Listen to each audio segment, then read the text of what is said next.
¿Por qué existe algo en lugar de nada? ¿Cómo sabes que lo que ves es real? ¿Qué es la justicia? ¿Qué es el bien? ¿Tiene sentido tu vida o te lo inventas para no volverte loco? Alguien se hizo esas preguntas antes que tú. Alguien se las está haciendo ahora en algún café, en alguna cárcel, en alguna habitación oscura del planeta. Llevamos 2600 años haciéndolas. La historia de la filosofía no es una lista de sabios. Es un intento colectivo, terco, casi obsesivo por entender lo único que tenemos. La vida, el mundo y nosotros mismos. Cada generación agrega una respuesta, ninguna es definitiva. Todas cambian lo que sabemos. Hoy vamos a caminar por esa historia. Empieza hace 2600 años en un puerto llamado Mileto, en la costa de lo que hoy es Turquía. Un hombre llamado Tales miraba el mar. Hasta ese momento, cuando alguien preguntaba de qué está hecho el mundo, la respuesta era siempre la misma. Los dioses. El rayo era Zeus, el mar era Poseidón, la cosecha era Demeter. Todo lo que pasaba lo hacían los dioses. Tales buscó otra cosa, un principio único, natural, que explicara todo. Los griegos lo llamaron Arge, origen y fundamento a la vez, aquello de lo que todo viene y a lo que todo vuelve. Para Tales el Arge es el agua, líquida, sólida cuando hace frío, gas cuando hierve. Las plantas la necesitan, los animales la necesitan. Él mismo estaba hecho de agua, todo es agua, dijo. El principio de las cosas no son los dioses, es una sustancia natural y podemos entenderla con la mente. Fue el primer filósofo, no porque tuviera razón, se equivocó, obviamente. Fue el primero en atreverse a algo mucho más peligroso, explicar el mundo sin dioses. Ese momento tan pequeño fue el nacimiento de la ciencia, de la filosofía, de la razón como herramienta para entender la realidad. Su discípulo Anaximandro llevó la pregunta más lejos. Si todo fuera agua, ¿de dónde salió el fuego? El principio, dijo, no puede ser una cosa concreta, tiene que ser algo sin forma, infinito. Le puso un nombre a Peirón, lo ilimitado. De ese fondo indefinido se separan los opuestos y así aparece el mundo. Anaximandro fue el primero en pensar el infinito y el primero en imaginar que la Tierra flota en el espacio sin sostenerse en nada. Sin dioses, sin columnas, solo equilibrio. Anaxímenes llevó la pregunta a otro lugar. Un principio sin forma es un principio vacío, dijo. Yo digo aire, si comprimes el aire se hace agua, si lo comprimes más, tierra, si lo dispersas, fuego. El cambio no es de sustancia, es de densidad. Un siglo después, dos filósofos se enfrentaron en una discusión que sigue viva hoy. Heráclito miró el mundo y vio movimiento. Nada es una cosa fija, escribió. Todo cambia. No puedes bañarte dos veces en el mismo río. El agua ya no es la misma y tú tampoco. Para Heráclito la realidad es tensión. Los opuestos se necesitan. Sin frío no hay calor. Sin muerte no hay vida. Y lo que rige ese cambio es lo que llamó logos. Una razón cósmica, una ley silenciosa que ordena el fluir de todo. Parménides dijo lo contrario y lo dijo con una lógica que dejó a todos en silencio. El cambio, dijo, es imposible. Si algo cambia es porque pasa del ser al no ser, o del no ser al ser. Pero el no ser no existe, no se puede pensar, no se puede nombrar. Por lo tanto, lo único que hay es el ser. Uno eterno, inmóvil. Lo que ves cambiar es una ilusión de los sentidos. La verdadera realidad es una. Esa discusión no era abstracta. Era la primera vez que los humanos separaban lo que aparece de lo que es.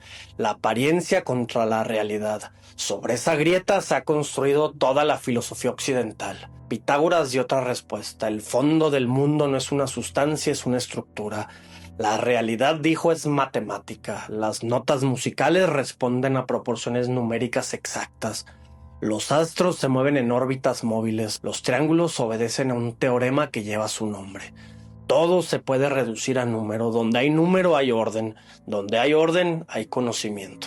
En apenas 2 generaciones, un puñado de hombres del Mediterráneo oriental construyó el vocabulario básico de todo el pensamiento occidental.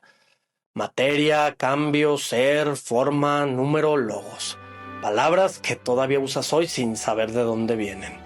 Pero mientras los griegos discutían sobre el principio del mundo, algo pasaba al otro lado del planeta. En China, en el siglo VI a.C., la dinastía Zhou se estaba desmoronando. Los reinos peleaban entre sí, la violencia se había vuelto ordinaria. El orden social se derrumbaba. En medio de ese caos, dos hombres, o quizás dos tradiciones bajo dos nombres, ofrecieron respuestas opuestas sobre cómo vivir. El primero se llamaba Confucio. Confucio vivió entre el 551 y el 479 a.C. Fue contemporáneo exacto de Heráclito y Parménides. Nació en el reino de Lu. Trabajó como funcionario menor, perdió su puesto. Pasó gran parte de su vida viajando de reino en reino buscando un gobernante que aplicara sus ideas. Ninguno lo escuchó del todo. Nunca se escribió un libro. Sus enseñanzas fueron reunidas después de su muerte por sus discípulos en un libro llamado Las Anacletas, una colección de diálogos, frases, gestos. Se lee como los diálogos de Sócrates, aunque escritos por siglos de distancia por gente que no se conocía. Confucio no se preguntó de qué está hecho el mundo, se preguntó cómo hacer que los seres humanos vivan juntos. Su respuesta gira alrededor de dos ideas centrales. La primera es Ren, se suele traducir como humanidad o benevolencia o compasión. Es la cualidad de tratar al otro como quisiera ser tratado. Confucio lo dijo antes que ningún occidental. No hagas a los demás lo que no quieres que te hagan a ti. La segunda es ley ritual, propiedad, costumbre. Confucio creía que el orden social se construye con gestos pequeños repetidos. Cómo saludas a tu padre, cómo tratas a un anciano, cómo te sientas a la mesa. El ritual no es superficial, es el marco donde la humanidad se cultiva. Y sobre esas dos ideas construyó una figura ideal. El Yunzi, el hombre superior, no es el que hereda un título, es el que se ha formado a sí mismo. El que estudia, el que corrige sus errores. El que sirve a los demás sin pedir reconocimiento. Confucio no habló de dioses, no prometió otra vida, no especuló sobre la creación. Su filosofía es una ética de la vida cotidiana. Ordena tu casa, dijo, ordena tu barrio, ordena tu reino. El cambio del mundo empieza con el cambio de un hombre. Su influencia sobre la civilización china fue tan honda que durante 2000 años los funcionarios del imperio tuvieron que estudiar sus textos para acceder a un cargo. Al mismo tiempo, o eso cuenta la tradición, otro hombre vagaba por China con una respuesta opuesta. Se llamaba Lao Tzu, el viejo maestro. Los eruditos modernos dudan de que existiera como figura histórica única. Piensan que el libro que llevaba su nombre, el Tao de Jing, fue compuesto por varios autores a lo largo de siglos. Pero para efectos filosóficos hablamos de una voz, la voz del taoísmo. Y esa voz decía algo radicalmente distinto a Confucio. Confucio quería ordenar el mundo con reglas, rituales, jerarquías. Lao Tzu decía justo lo contrario. Mientras más intentas ordenar, más desordenas. Mientras más impones, más se revela. Mientras más quieres, menos consigues. En el centro de su pensamiento está el Dao, camino. Pero no un camino que se recorre, un principio invisible que gobierna todo. El flujo del universo, la ley del cambio, aquello de lo que todo brota y a lo que todo vuelve. El Dao no se puede definir. La primera línea del Dao de Jing lo dice con claridad. El Dao que puede ser nombrado no es el Dao eterno. Si lo atrapas con palabras ya no es él. Y el modo de vivir, según el Dao, tiene un nombre, Wu Wei. Se traduce mal como no acción, pero no significa no hacer nada. Significa no forzar, no interferir, no luchar contra la corriente. Actuar como el agua que rodea las piedras. Encuentra su camino y sin embargo termina desgastando la montaña. Confucio y Lao Tzu son las dos mitades del alma china. Uno mira hacia adentro de la sociedad, el otro mira hacia adentro de la naturaleza. Uno construye, el otro fluye. Un siglo después, en el otro extremo del mundo, alguien movió la pregunta a un lugar incómodo. Un hombre feo, bajito, descalzo, que caminaba por las calles de Atenas. Se llamaba Sócrates. A Sócrates no le interesaba el agua ni el aire, le interesaba la gente. Y una sola pregunta. ¿Saben de qué hablan? Su método era brutal por lo simple. Se acercaba a alguien reconocido como sabio, le pedía que definiera una palabra que usaba a diario. Justicia, piedad, valor, belleza, bien. El otro respondía con seguridad. Sócrates hacía otra pregunta. El otro respondía. Sócrates encontraba una contradicción. El otro corregía. Sócrates encontraba otra contradicción. Y así hasta que el interlocutor se daba cuenta de que llevaba años usando esa palabra sin saber lo que significaba. Ese método tiene nombre la mayéutica, del griego arte de dar a luz. Sócrates decía que su madre era partera y que él hacía lo mismo con las ideas. No enseñaba, ayudaba a otros a parir sus propios pensamientos y casi siempre a descubrir que esos pensamientos estaban vacíos. Detrás había una convicción radical. Sócrates creía que si alguien conoce de verdad el bien, no puede hacer el mal. El mal viene de la ignorancia, nadie es malo a propósito. Es malo porque no ha pensado a fondo lo que hace. De ahí su otra frase famosa: una vida sin examen no merece ser vivida. Solo sé que no sé nada, dijo, la frase más famosa de la historia de la filosofía, una espada. Sócrates la usaba para desnudar la ignorancia de los poderosos. A los poderosos no les gustó. En el año 399 a.C., Atenas lo llevó a juicio. Lo acusaron de impiedad y de corromper a la juventud. Un jurado de ciudadanos lo condenó a muerte. Sus amigos le prepararon la fuga. Sócrates tenía 70 años. Podía haber huido esa misma noche, no lo hizo. Dijo que si huía traicionaría todo lo que había defendido. Bebió la cicuta, se acostó. Habló con sus amigos hasta que el veneno le llegó al corazón. Murió por defender el derecho a preguntar. Desde ese día la filosofía tiene un mártir.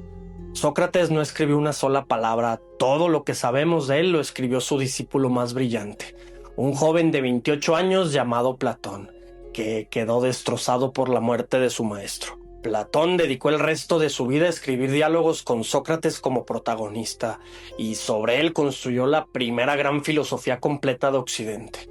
La pregunta de Platón era la más difícil de todas. Si todo cambia, como decía Heráclito, ¿cómo puede haber conocimiento verdadero? Su respuesta cambió la filosofía para siempre. Existen dos mundos. Uno es el que ves, el mundo sensible, el de las cosas concretas. Todo lo que ves nace, cambia, muere. Es imperfecto, es copia. El otro es el mundo de las ideas, también llamado el mundo de las formas. Es eterno, inmóvil, perfecto. Ahí existen la idea de árbol, la idea de mesa, la idea de justicia, la idea de belleza. Y en la cumbre la idea del bien, de la que brota toda la realidad. Cada mesa que ves participa de la idea de la mesa. Cada acto justo participa de la idea de justicia. Las cosas son sombras. La idea es lo que es verdaderamente real. Y tiene una consecuencia enorme. Si el conocimiento verdadero es de las ideas y las ideas no se ven con los ojos, entonces conocer no es mirar. Conocer es recordar. Para Platón, nuestra alma antes de nacer contempla las ideas. Al nacer las olvida. La filosofía es el arte de recordar lo que el alma ya sabía. Aprender es despertar. Para explicar esto, Platón escribió una de las metáforas más poderosas jamás construidas. La caverna. Imagina prisioneros encadenados desde niños en el fondo de una cueva. Miran una pared, detrás arde un fuego. Entre el fuego y ellos pasan objetos y personas, cuyas sombras se proyectan en la pared. Los prisioneros creen que esas sombras son la realidad. Un día uno se libera, gira la cabeza, ve el fuego, le duelen los ojos. Sube por un pasillo, sale de la caverna. Ve el sol, es insoportable, pero es real. Comprende que toda su vida vivió engañado. Vuelve a la caverna para liberar a los demás y los demás, incapaces de creerle, lo matan. Esa es la filosofía para Platón, la liberación dolorosa de la ilusión, el paso de la sombra al sol y también el precio. Quien despierta molesta. Alrededor del año 387 a.C., Platón fundó su escuela en las afueras de Atenas, la Academia. Duró más de 900 años. Entre sus alumnos había uno que iba a llevar la pregunta en dirección opuesta. Ese alumno estudió con Platón durante 20 años. Su nombre era Aristóteles. Aristóteles admiraba a Platón, pero pensaba que se había equivocado en lo esencial. ¿Por qué imaginar un mundo aparte, invisible, cuando el mundo real está aquí, delante de nosotros, esperando a ser observado? Para Aristóteles no hay dos mundos, hay uno, y todo lo que existe está compuesto de dos elementos inseparables: materia y forma. Toma una estatua, la materia es el mármol. La forma es lo que hace que ese mármol sea una estatua y no un montón de piedras. La materia sin forma es solo posibilidad. La forma sin materia no existe en el mundo real. A esa teoría se le llama ileomorfismo, del griego ile, materia, y morfe, forma. Durante 1500 años todo el pensamiento occidental se construyó sobre ella. Aristóteles llevó ese análisis a otra pregunta: ¿Por qué ocurren las cosas? Su respuesta se llama la teoría de las 4 causas. La causa material, el mármol de que está hecha. La causa formal, la forma que tiene. La causa eficiente, el escultor que la hizo. La causa final, el propósito para el que fue hecha. Con esas 4 causas puedes explicar cualquier cosa. Todo tiene una materia, una forma, un origen y un fin. Aristóteles decía que todo en la naturaleza tiene un propio fin. Un telos. La bellota tiene como telos ser roble. El ojo tiene como telos ver. El ser humano también tiene un telos, y ese fin para el hombre es lo que Aristóteles llamó eudaimonia. Se suele traducir como felicidad, pero significa mucho más. Vida floreciente, vida realizada, vida en la que se despliega todo lo que puede ser. ¿Y cómo se llega a la eudaimonia? A través de la virtud. Pero la virtud para Aristóteles no es obedecer reglas, es un hábito. Se aprende como se aprende a tocar un instrumento, practicando. No naces valiente, te vuelves valiente actuando con valor una y otra vez. Y cada virtud es un punto medio entre 2 vicios. Es lo que se conoce como el justo medio. El valor está entre la cobardía y la temeridad. La generosidad entre la tacañería y el derroche. La virtud siempre está en el equilibrio, nunca en el extremo. Encontrar ese punto medio requiere una capacidad especial que Aristóteles llamó frónesis.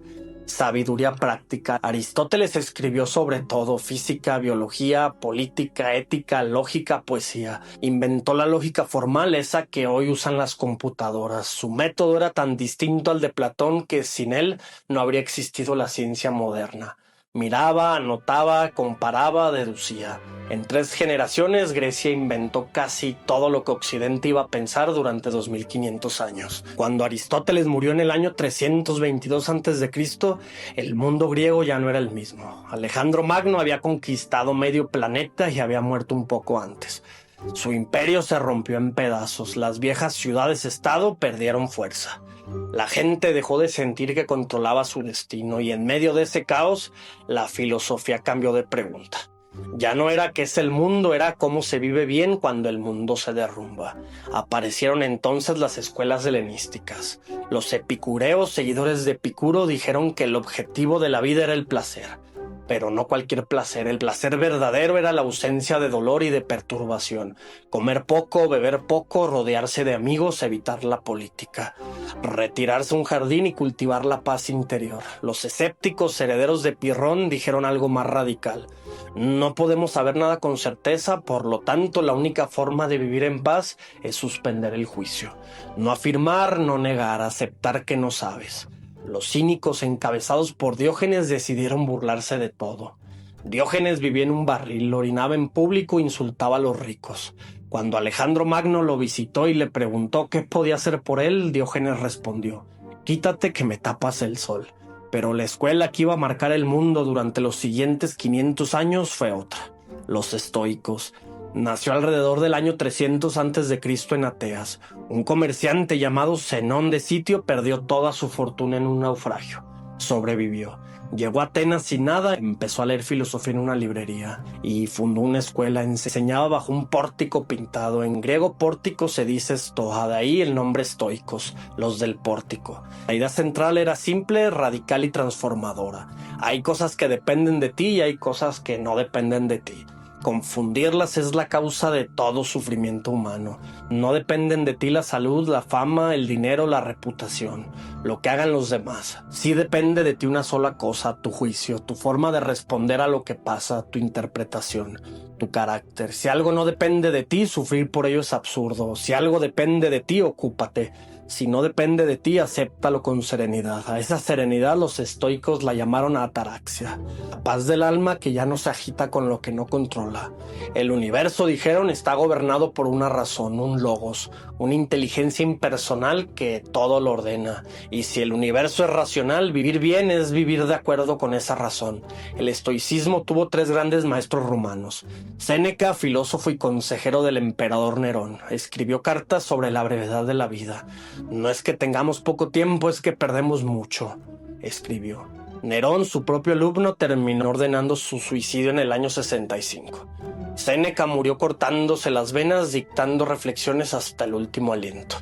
Epicteto empezó su vida como esclavo. Cuando fue liberado, fundó una escuela. Sus enseñanzas las recogió un discípulo en un pequeño manual llamado Enquiridión. No son las cosas las que perturban a los hombres, sino los juicios que los hombres tienen sobre las cosas. Y el más famoso de todos, Marco Aurelio, el emperador de Roma en el siglo II, el hombre más poderoso del mundo. Cada noche en su tienda de campaña durante las guerras contra los germanos, escribió un diario privado. Ese diario sobrevivió, se llama Meditaciones. Nunca dejes de pensar que puedes vivir cada día como si fuera el último. El estoicismo dominó Roma durante 500 años y después casi desapareció, hasta que en el siglo XXI volvió en terapias cognitivas, en libros de autoayuda. La sabiduría más antigua del mundo reciclada para los oficinistas del presente. Roma cayó, el cristianismo la conquistó, la pregunta cambió. Ya no era qué es el mundo, era cómo entendemos a Dios. La filosofía se transformó en teología. Durante años los grandes pensadores fueron obispos y monjes. Agustín de Hipona en el siglo IV tomó el platonismo y lo cristianizó. Las ideas de Platón se convirtieron en pensamientos eternos en la mente de Dios. Y Agustín añadió algo nuevo, el yo interior. No salgas fuera, vuelve a ti mismo. En el hombre interior habita la verdad. Estaba inventando la subjetividad 1000 años antes que Descartes. En el siglo XIII, Tomás de Aquino hizo lo contrario con Aristóteles. Unió su filosofía con la fe cristiana en la Suma Teológica. Para Tomás, la razón y la fe no se contradicen, son dos caminos hacia la misma verdad. Durante 1000 años, monjes en monasterios copiaron los textos griegos a mano. Los conservaron mientras Europa se derrumbaba afuera. Mismos hombres que rezaban en latín salvaron sin saberlo el pensamiento pagano que iba a transformar su mundo. En el siglo XV algo se rompió. Copérnico dijo en 1543 que la Tierra no era el centro del universo. Galileo lo confirmó con un telescopio y la Inquisición lo condenó a arresto domiciliario. Newton escribió 2 leyes del movimiento en 1687. El mundo empezó a girar más rápido. Los libros religiosos ya no explicaban lo que la ciencia descubría. Alguien tenía que reconstruir el conocimiento desde cero. Ese alguien fue un francés llamado René Descartes. Descartes se sentó frente a una chimenea solo y se hizo una pregunta radical. ¿Qué puedo saber con absoluta certeza? Empezó a examinar sus creencias, ninguna aguantó. ¿Puedo confiar en los sentidos? No, los sentidos engañan. ¿Puedo confiar en las matemáticas? Tal vez no, tal vez un demonio maligno me engaña. ¿Puedo confiar en que existe el mundo? No, tal vez estoy soñando ahora mismo. Descartes dudó de todo. En el fondo de esa duda pudo encontrar una sola cosa. Pudo dudar de todo, pero no pudo dudar de que estaba dudando. Y si dudo, pienso. Y si pienso, existo. En 1637 escribió la frase más famosa de la filosofía moderna. Pienso, por lo tanto existo. Cogito ergo sum. Con esa frase Descartes puso el yo en el centro, no a Dios, no al mundo, al yo pensante. A esa forma de pensar se le llamó racionalismo, la idea de que la razón por sí sola puede alcanzar verdades seguras. En octubre de 1649, la reina Cristina de Suecia lo invitó a Estocolmo para ser su tutor. Lo hacía levantarse a las 5 de la mañana en pleno invierno sueco. El 1 de febrero de 1650 contrajo neumonía. Murió 10 días después con 53 años. El filósofo que había construido el mundo desde una chimenea murió helado en un castillo del norte. Spinoza dijo que Dios y la naturaleza eran lo mismo, Deus sive natura. Dios o la naturaleza. Le costó la excomunión de la comunidad judía de Ámsterdam a los 23 años. Vivió el resto de su vida puliendo lentes en soledad. Murió a los 44. Locke dijo lo contrario que Descartes. Nacemos como una hoja en blanco. Nada es innato, todo se aprende. A esa corriente se le llamó empirismo, la idea de que todo conocimiento viene de los sentidos. Un escocés llamado David Hume llevó el empirismo hasta sus últimas consecuencias. No puedes probar que el sol saldrá mañana, dijo, nunca has visto todos los amaneceres del futuro. Solo has visto los del pasado. La causa y el efecto no están en el mundo, están en tu costumbre de asociar cosas. Con Hume la razón misma quedó herida. Alguien tenía que salvarla. Ese alguien vivía en Prusia, se llamaba Immanuel Kant. Nunca salió de su ciudad, nunca se casó. Salía a caminar a la misma hora todos los días, tan exacto que sus vecinos ajustaban los relojes cuando lo veían pasar. Kant leyó a Hume y en sus propias palabras despertó de un sueño dogmático. Se dio cuenta de que Hume tenía razón y que Descartes también tenía razón. Los dos al mismo tiempo. Todo conocimiento comienza con la experiencia, dijo Kant, pero no todo el conocimiento viene de la experiencia. La mente no es pasiva. Cuando percibe el mundo le impone sus propias estructuras. El tiempo y el espacio no están en el mundo, están en la mente. La causalidad no está en el mundo, está en la mente. Por eso, dijo Kant, hay dos mundos. El mundo tal como lo experimentamos, filtrado por nuestras estructuras mentales, lo llamó el fenómeno. Y el mundo tal como es en sí mismo. Del primero podemos hablar, medir, hacer ciencia, del segundo jamás. En 1781, con 57 años, Kant publicó La Crítica de la Razón Pura, uno de los libros más difíciles jamás escritos. Ese libro cambió el eje entero del pensamiento occidental. Ya no era la mente adaptándose al mundo, era el mundo apareciendo dentro de una mente. Kant también quiso salvar la moral. Si Dios ha dejado de ser el fundamento seguro de la ética, ¿en qué se sostiene el bien y el mal? La moral se sostiene en la razón misma, dijo Kant. Kant formuló lo que él llamó el imperativo categórico. Actúa solo según aquellas máximas que puedas querer que se conviertan en ley universal. Antes de hacer algo, pregúntate si te gustaría que todo el mundo lo hiciera. Si mientes para conseguir algo, imagina un mundo donde todos mienten siempre. Ese mundo no puede existir, por eso mentir es siempre inmoral. No porque lo diga Dios, porque lo dice la razón. Después de Kant, la filosofía nunca volvió a ser la misma. En el siglo XIX apareció Hegel. Kant se había quedado corto, dijo. Sí podemos conocer lo absoluto, la historia entera es la humanidad de una gran idea, un espíritu que se despliega poco a poco a través de los siglos. Y ese despliegue tiene una lógica, Hegel la llamó dialéctica. Toda idea, dijo, contiene su propia contradicción. Cuando afirmas algo aparece su opuesto. Y del choque entre los dos nace algo nuevo, más completo que los contiene ambos. Tesis, antítesis, síntesis. Y esa síntesis se convierte en una nueva tesis, que engendra una nueva antítesis. Así avanza el pensamiento, así avanza la historia. Para Hegel, la libertad, la razón, la moral, todo lo bueno de la civilización es el resultado de miles de años de este choque interno. La historia tiene una dirección y lleva un rumbo.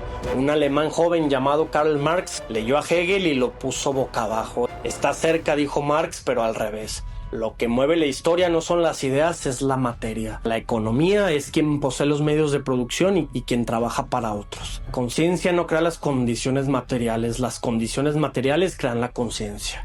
A esa idea la llamó materialismo histórico. Según Marx, todas las sociedades de la historia han sido sociedades de clases enfrentadas.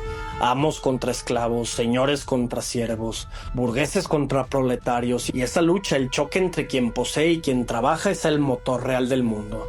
En 1848 publicó el Manifiesto Comunista con Friedrich Engels. En 1867 el primer tomo del Capital. Con esas dos ideas, Marx cambió el siglo XX. Revoluciones, guerras, países enteros construidos sobre su idea.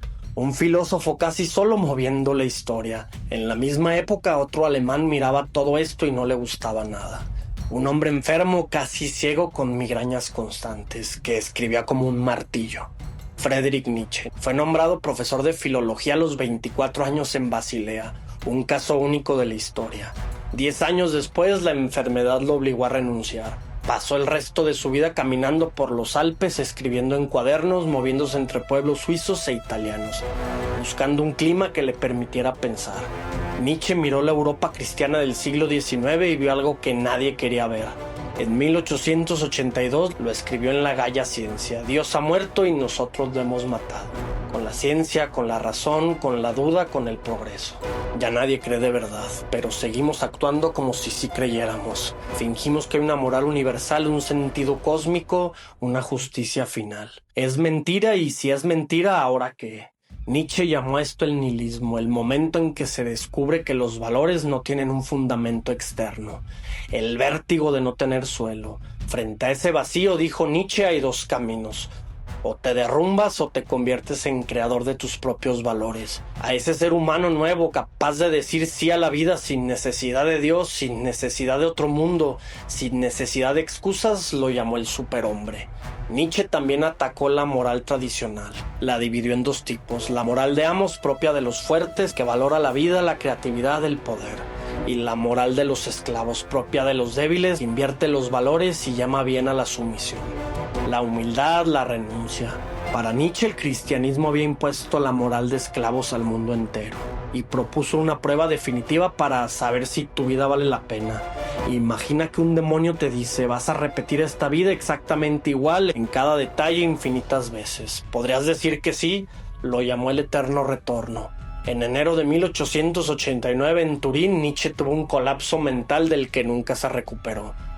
Pasó los últimos 11 años de su vida en silencio, cuidado por su madre y su hermana. Murió en 1900 a los 55 años, sin llegar a ver el siglo que sus ideas iban a marcar. Su pregunta sigue aquí: si no hay Dios, si no hay sentido dado, ¿quién decide qué está bien y qué está mal? El siglo XX empezó con esa herida abierta, y esa herida se convirtió en explosión. Los existencialistas dijeron que estamos condenados a ser libres. La vida no tiene un sentido dado, hay que inventarlo cada uno, cada día. Y esa libertad da vértigo. Jean-Paul Sartre lo resumió en una frase: la existencia precede a la esencia. Traducido, no naces siendo algo, naces siendo nadie. Y en cada elección te vas construyendo.